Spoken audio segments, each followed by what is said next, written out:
Buenas tardes, compañeros y maestro. Mi nombre es Paulina Barroso Riquer y hoy les voy a explicar el tema de control y regulación metabólica.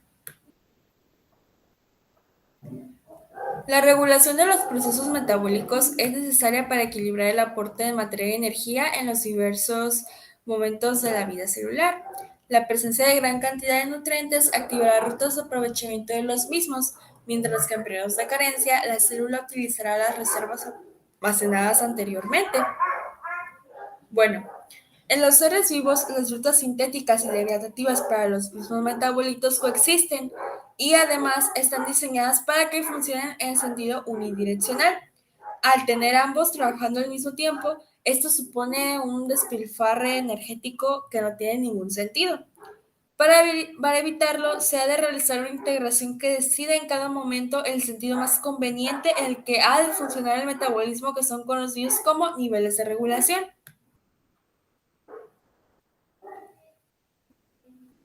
Bueno, aquí podemos ver lo que es la inhibición enzimática. Pero antes de comenzar, me gustaría dar una pequeña definición de lo que es esta inhibición. Un inhibidor enzimático es una molécula que se une a una enzima y disminuye su actividad. Esta unión puede ser tanto reversible, que la más común, por ejemplo, es en el caso de los fármacos, o irreversible, que suele ser por xenobióticos de alta capacidad tóxica, como lo son pesticidas, sustancias químicas de alta reactividad, etc. Bueno, en la parte irreversible, normalmente tratan de ser modificados por una enzima y estos son por uniones de tipo covalente con restos de aminoácidos que están principalmente en su molécula y bueno, son constituidos por la cisteína, la serina, la tirosina y la treonina, con lo que la inhibición nunca va a ser invertida. Y en el reversible está caracterizada por un equilibrio entre la enzima y el inhibidor, y este es definido por una constante de equilibrio que mide la afinidad de la enzima por el inhibidor. La inhibición reversible siempre va a implicar que desaparece el efecto inhibitorio si se remueve el inhibidor y que va a existir inhibición en su presencia en un grado que depende de la concentración pues de este mismo. La inhibición en sí en el irreversible puede apreciarse como una disminución de velocidad máxima o aumento de la constante de Michaelis-Menten. También puede ser una combinación sobre ambos.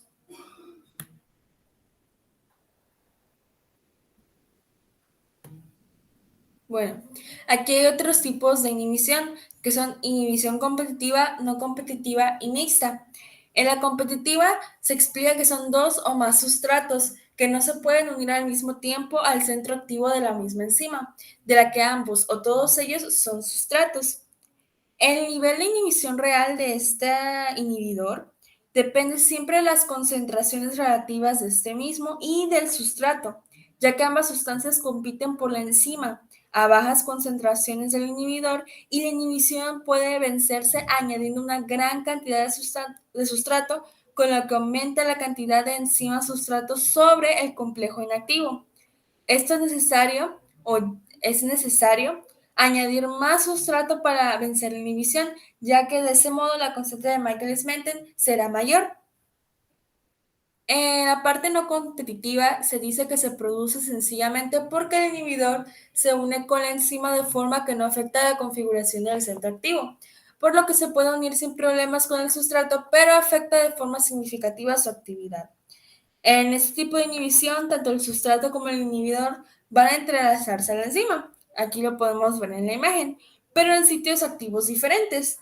El enlace del inhibidor ejerce un efecto sobre el centro activo, probablemente afectando la estructura de la enzima que ya no funciona tan eficientemente, por lo que, en consecuencia, la velocidad mínima se altera, pero nunca se alterará la constante de Michaelis-Menten. Bueno, aquí se puede explicar el inhibidor mixto, el cual se puede unir a la enzima al mismo tiempo que el sustrato. Sin embargo, la unión del inhibidor va a afectar la unión del sustrato y viceversa. Los inhibidores de tipo mixto van a incrementar lo que es la constante de Michaelis-Menten y dificultan la catálisis, por lo que disminuye la velocidad máxima. Y aquí tenemos lo que es la inhibición anticompetitiva. En este tipo de inhibición, el inhibidor se enlaza al centro activo, pero solo después de que el sustrato lo haya hecho y por tanto inhibidor y sustrato no compiten. De esta manera, aunque todo el sustrato esté saturado, la enzima y toda la enzima esté como complejo enzima-sustrato, el inhibidor puede enlazarse produciendo un complejo inactivo. Como inhibidor solo se une enzima-sustrato, pero estimulará la formación de enzima-sustrato y por tanto va a incrementar la unión de sustrato a la enzima, disminuyendo lo que es la constante de Michaelis-Menten. Sin embargo, el complejo inactivo no conduce a productos y la velocidad mínima va a disminuir. Aquí tenemos el tema de activación de cofactores. La actividad de algunas enzimas depende solamente de su estructura como proteína, mientras que otras necesitan además uno o más componentes no proteicos, llamados de esta forma cofactores. Los cofactores pueden ser iones, tales como iones del zinc y del hierro, o moléculas orgánicas, tales como vitaminas o moléculas vitamina derivadas. Muchos de estos cofactores van a sujetarse cerca del punto del enlace del sustrato. De esta forma se va a facilitar lo que es el atascamiento del sustrato a la enzima. Los cofactores van a clasificarse por grupos prostéticos o coenzimas, y esto es dependiendo de cómo van a estar limitados en función a la enzima. Las coenzimas de alguna forma lo sostienen de una forma más floja, por así decirlo, a la enzima y se modifican así durante la reacción enzimática.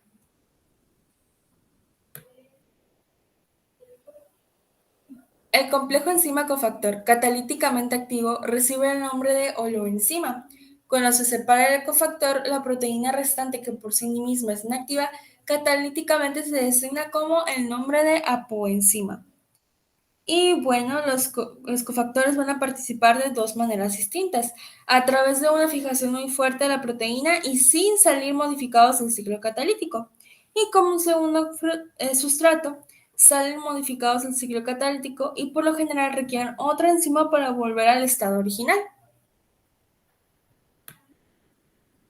Y aquí tenemos elementos inorgánicos que actúan como cofactores enzimáticos, como la citocromoxidasa, dinitrogenasa, ureasa.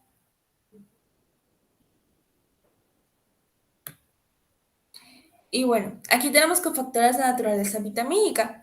Cada uno de los coenzimas son catalogados por contener en su estructura alguna vitamina, que son sustancias orgánicas que en cantidades mínimas son vitales para el funcionamiento de todas las células, y esto hace que sean muy necesarios para la dieta de algunas especies. Aquí podemos observar la riboflavina, o conocido como la vitamina B2, el cual es el precursor, pero también el mononucleótido del flavín. Este transfiere electrones y también es el caso para el flavín. Estas coenzimas también llevan a los átomos de hidrógeno para las reacciones de la oxidación en el ciclo de ácido cítrico, el cual es mejor conocido como el ciclo de Krebs, y la cadena de transporte de electrón. Luego tenemos la vitamina B12 o la cobalamina, o la cobalamina, y va a modificarse para convertirse en el metilcobalamina y desoxiadenosincobalamina de las coenzimas. Estas mismas coenzimas van a requerirse en las enzimas que cambian la homocisteína a la metionina, que es un aminoácido, y en la oxidación de aminoácidos. ¿Cómo se llama? También trabajar con los ácidos grasos. Así como es esto, esas coenzimas van a ayudar al retiro de un grupo metílico del folato pues, metílico, que es necesario regenerar para transformar lo que es el tetrahidrofolato, que es otra coenzima.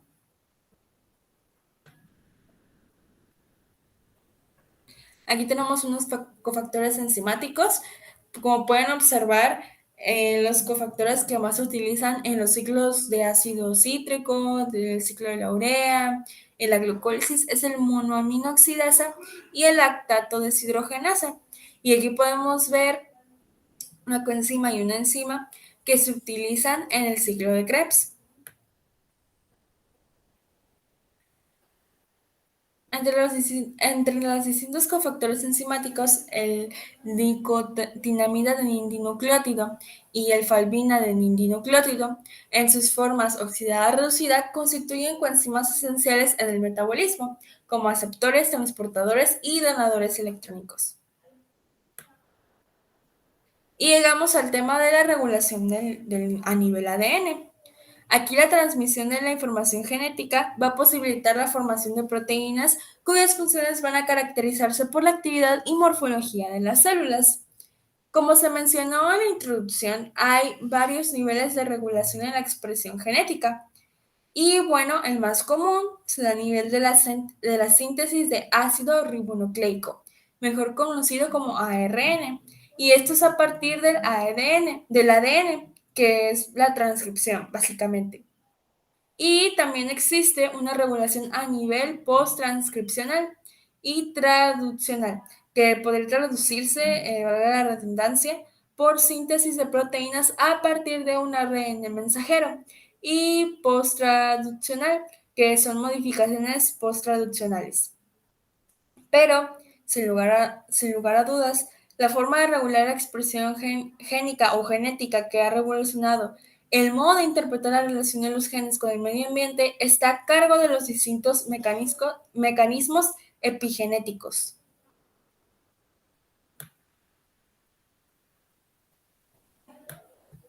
Bueno, aquí hay un ejemplo que me pareció muy interesante que podría explicarse más o menos con respecto al tema. Y habla de, pues, de las funciones del hígado. Y una de las funciones del hígado es eliminar las sustancias tóxicas como el alcohol de la sangre. Para ello, las células del hígado van a expresarse a través de genes que van a codificar las subunidades, que también son muy conocidas por ser también como piezas de una enzima llamada alcohol deshidrogenasa. Esta enzima descompone el alcohol en una molécula que no es tóxica. Las neuronas en el cerebro de una persona no eliminan las toxinas del cuerpo, así que mantienen estos genes sin ser expresados o digamos que vulgarmente llamados pues apagados.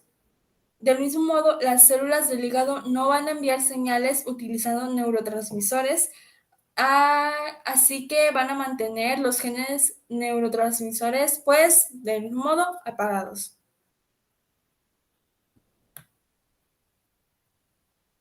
Y aquí tenemos lo que es la represión y la inducción. La represión se puede definir como desconexión rápida de la ruta biosintética de un determinado compuesto, cuando éste aparece aportado en el medio de la bacteria. Cuando el producto final de la reacción que cataliza enzima impide la síntesis de la misma, este fenómeno va a recibir el nombre de inducción negativa. Y al compuesto que impide la síntesis de la enzima se le va a llamar o se le va a denominar como correpresor. Los sistemas inducibles se corresponden a procesos catabólicos en degradación que, por ejemplo, son el operón lactosa, el operón arabinosa, el operón maltosa, y se va a tratar de sistemas enzimáticos encargados de degradar la lactosa, arabinosa, maltosa, etc. Los sistemas represibles se corresponden con procesos de síntesis o anabolismo, por ejemplo, el operón triptofano y el operón histina. Y se trata de las rutas metabólicas que conducen a la síntesis de triptofano y síntesis de histidina. Y aquí tenemos la inducción, que es síntesis de ciertas enzimas o aumento de su síntesis debido a la presencia en el medio de sustratos metabolizables adecuados o, en términos más generales, por la existencia de determinados estímulos ambientales. Cuando el sustrato sobre el que va a actuar la enzima provoca la síntesis de esta misma, el efecto del sustrato se le va a denominar pues inducción positiva, que es lo contrario que se habló en lo que es la represión. Por ejemplo, la bacteria Escherichia coli, no sé si lo pronuncié bien, en la ausencia de galactósido, que es un sustrato, hay de unas 10 unidades de galactosidasa, que es una enzima, por miligramo de materia seca, mientras que en presencia de galactósido se detectan hasta 10.000 unidades de galactosidasa por miligramo de materia seca. Al compuesto que desencadena la síntesis de la enzima se le va a denominar inductor.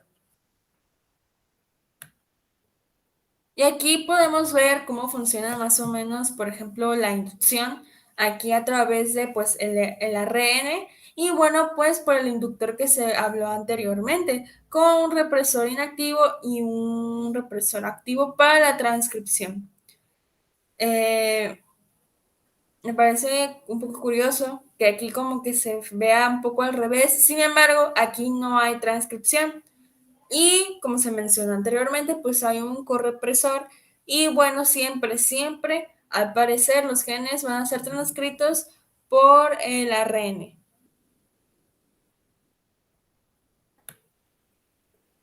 Conclusión. La regulación genética es importante para que el organismo pueda generar enzimas necesarias para las rutas metabólicas correspondientes y de ese modo el cuerpo pueda estar en correcto funcionamiento. La complejidad de los procesos generados a través de las rutas metabólicas pueden ayudarnos a comprender más nuestro sistema inmunológico. Esta parte creo que es muy importante conocer, o sea, conocer tanto las rutas metabólicas y cómo funcionan, por ejemplo, los cofactores, la regulación genética, porque esta información nos puede ayudar a, por ejemplo, en el campo científico, a los avances pues, de la medicina, como en el ciclo de la urea cuando faltan enzimas, las personas que sufran pues de trastornos de este ciclo pues presentan varios padecimientos. Entonces eso hace que su calidad de vida pues no sea tan buena y aunque hay tratamientos pues para tratar esas enfermedades, sí sería curioso y sería bastante, digámoslo así, esperanzador que de algún modo se utilizara esta información pues para el avance de la biotecnología y de este modo también que los tratamientos sean muchísimo más eficaces. Entre más sepamos de esto y más lo utilicemos en el campo, las personas en general y en cualquier área, incluso en el área de alimentos en el cual nosotros estamos más enfocados, pues de algún modo, pues la calidad de vida va a seguir mejorando y todo va a tener pues más calidad en el producto o en la persona, dependiendo si es aplicado a la medicina o a la industria. Y eso sería todo. Muchas gracias por su atención.